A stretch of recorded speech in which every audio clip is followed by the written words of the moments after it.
Hello guys, welcome. It's Jake from High Temp Airsoft Group. Today I just want to go through a couple of bits and bobs that I would recommend.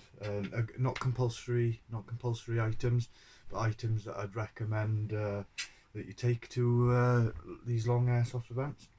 So we'll let's get stuck right in. First of all, camel pack. That'll hold a couple of litres of water for you. In fact, this will hold 2 litres of water, and then you can run your pipe that goes from there, comes over your shoulder from your day sack, and it's right there. On the end then it's just a bite and suck kind of apparatus, and that'll keep you hydrated, which will stop you having headaches. Guys, if you drink plenty of water, take plenty of water with you, and it'll stop you getting headaches and feeling pretty shitty in the night. So water, that's always a good thing. Another thing I take, this is quite a good piece of kit. This is for building fortifications, FOBs, forward operating bases. Just pop it out, do it up on this side like that, and then you got a shovel. That's pretty sturdy piece of kit. It's got a little saw on one side, and on that edge there, be honest, not very great. You're not going to cut much with it, but it's good for when you're slicing through the dirt. Filling up, if you get the empty sandbags, you can buy them. The empty sandbags, they're great, because when you're digging out a foxhole or you're digging out a trench around your bivvy, it's good to put the soil in those bags, and it gives you that little extra height, so if you get ambushed in the night, you can have some immediate cover. So that's that. Fold this down. So that's the shovel. Next thing is a good knife. Now this is quite a solid knife. I don't carry this like on my hip or anything. This is in my this will be in a day sack or whatever have you. Little push button to release, and then you got your knife there. It's got a stub on the end, so you can give it a whack with a hammer if you really need a bit of force. It's got a serrated edge that is super sharp, and it's also got this little fish splice for that. That'll help to if you need to cut any lines, any tight lines, you can put it on the hook and break it that way. So guys, a good knife is vital. Another thing, cable ties. You cannot do any airsoft event, whether it's milsim, whether it's skirmish, without cable ties. Take them. If a bolt breaks, if a nut falls out and you need to hold your torch on, or your pec box, or anything to you, if one of your straps go, cable ties will sort the problem. Cable ties and electrician's tape, number ones. Next thing, bit of rope. This is tow rope. It's a bit of old rope that I don't even know where I got it from, but it's good strong rope if you need to pull a small vehicle out, a quad out or whatever, or you need to tie something down for the night, or hang your bags from your 120 litre sack full of gear, and you want to keep it off the floor, and you hang it from a tree. It's a good idea. Some lockable forceps. They open like so, and then they clip in. You never know if you ever need some forceps, if you don't want to get your hands stuck in, if somebody injures themselves and you need to pull out some bits of wood. I've seen more so in sort of motocross, but if anybody falls over and gets a bit of dead wood stuck in the leg and they need to pull it out, you can at least do that. It's very unlikely it's going to happen, but it could. And in this little bag here we have a torch from Clue Light. At the minute it's got no batteries in it, but this is a torch from Clue Light, which has got 2 flat spots on there for a clamp, and the button on the back. Always handy to take extra torches. I've got rechargeable AA batteries.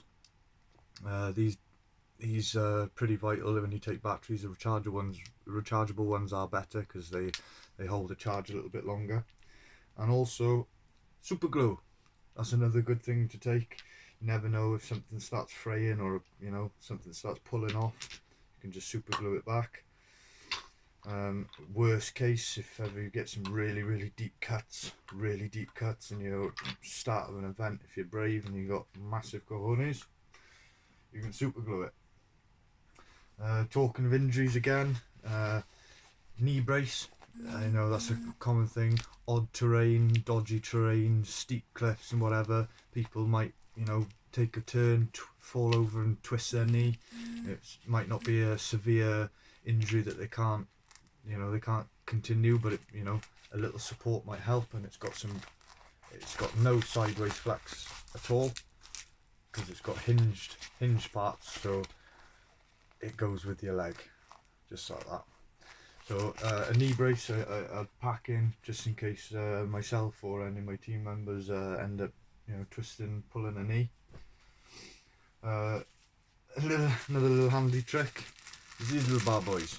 Go down to your local KFC, grab hold of some of these. Inside there is a salt pack, a lemon wet wipe and a tissue. So you get a couple of them, it'd be perfect for cooking. So grab some of them if you can next time you go to KFC and get yourself ripped off. Make the most of it. Last but not least, this is my FMA PEC box case. I no longer use this PEC box, but I've kept the case. And inside here is some medical essentials. Now first of all, on the top, hay fever tablets. Then we've got some strong cocodamol, some 30 over 500s. We've got some ibuprofens there, and we've got a few more ibuprofens. The next thing is some Oragel. It's tooth numbing, so if ever any of you suffer with any toothache, take this, you rub it on, your toothache's gone. Everybody knows that toothache is one of the worst and most annoying pains going.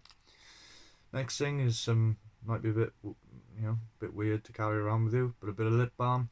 In the severe weather, the lip balms are, when your lips start cracking and chapping, lip balm is fantastic. Next thing is a little strap. So if you're feeling a bit weak in the ankle, or your wrist is, you pulled something in your wrist, strap it up with a self-sticky tape. A lighter. I have one in my pocket anyway, but it's always nice to have a spare. And then we got a pack of 4 latex gloves. If you don't, if you need to bandage somebody up because they've hurt themselves, it's best to keep your hands clean. And then also I have a spare 32 gig SD card for any cameras that I have on my person. So guys, they're just a few things I recommend you take. It's obviously, again, it's not compulsory, but the last thing you want to be if you're a bit dehydrated, I've got a massive headache, you got tablets on you, if you want to keep your fingers clean, if you prep some homemade meals, use these KFC little packs with a pinch of salt in there, lemon wet wipes and some tissues. It'd be good for your meals. And your knife, your cable ties, vital. Get a load of these. Try and grab a pack of 100 or something. Stick them in your Bergen or your day sack. Your shovel, brilliant for digging bases. Especially for example, if you're pitching down a tent and you're on a slight slope, you can dig a little gully all the way around your tent for the water. Then will go around you instead of flooding through your tent and getting everything soaking wet. So a shovel is really handy to take. Camel pack, put in your bag, like I said, vital guys. Take plenty of water with you, as much water as you can carry, take with you. For a 24-hour event, I'd say you're looking at 8 litres. And obviously you might have some bottles of pop or whatever, but water is key. I also have the little carry-alls, the plastic ones with the milk bottle top lids to carry extra water. I've got 4 5-litre ones of them. I don't always use them all, but they're handy to have. The knee brace, the towing rope, the forceps, and then batteries, torch and super glue. There are a couple of handy things I'd recommend you can get your hands on and take with you. Another thing you could take with you, I wouldn't really say for milsims because of the immersion side of things. Last thing you want to be doing is looking like that. But then again, this is what happens when you don't wear these masks. You know, I went out a couple of days ago. I've taken 4 rounds to the face, and if I did have that on, as you can see, I would have been all right. But I don't particularly like wearing them, so I don't tend to take them. And of course, for a skirmish, yeah, great. For milsims, you know, people that want to immerse in the situation, in the experience, and really put their heart and soul into the game. You know, wearing these and the ones with the skulls all over them, you know, it takes away from the realism of the event. So yeah, if you're desperate, if you're worried about you know, having teeth popped out or getting shot like this in the face, in which they do sting quite a bit, you know, you can use one of them. But also, if you don't want to have one of these but you don't want to get your teeth shot out, you can run a gum shield. So again, guys, thank you for tuning in. If you haven't already, please like and subscribe to the channel, or head over to Facebook, High Temp Airsoft Group, hashtag, join the public page there. It's growing by the day. I do free giveaways. These are the next giveaways that I'm doing. Write in the Rain notepad for the Milsim events and Schmag. So all you've got to do is you've got to join my page on Facebook, message me, and I'll give you a number, and then on Sunday the draw video will be put out there and you'll have a chance of winning these. It's all free, it's free giveaways, you don't have to pay anything. You just join my group on Facebook, message me, and I'll give you a number, and hopefully you'll have a chance of winning yourself a couple of nice items. There's going to be plenty more come to the channel, so I'm dead excited about that. I've not long uploaded a video before this about the Solomon Quest 42 boots and the accompanying gaiters. So if you haven't seen that, jump on my channel, check it out, guys. It's a good video. In fact, little sneak peek. There's the boots, the Solomon Quest 42s. So they're brilliant boots. Go check out the video on that. It's quite a lengthy video on them, and also the accompanying gaiters, like I said. But yeah. Thank you, guys. From me, from High Temp Airsoft, that's it for now, and until next time, see you soon.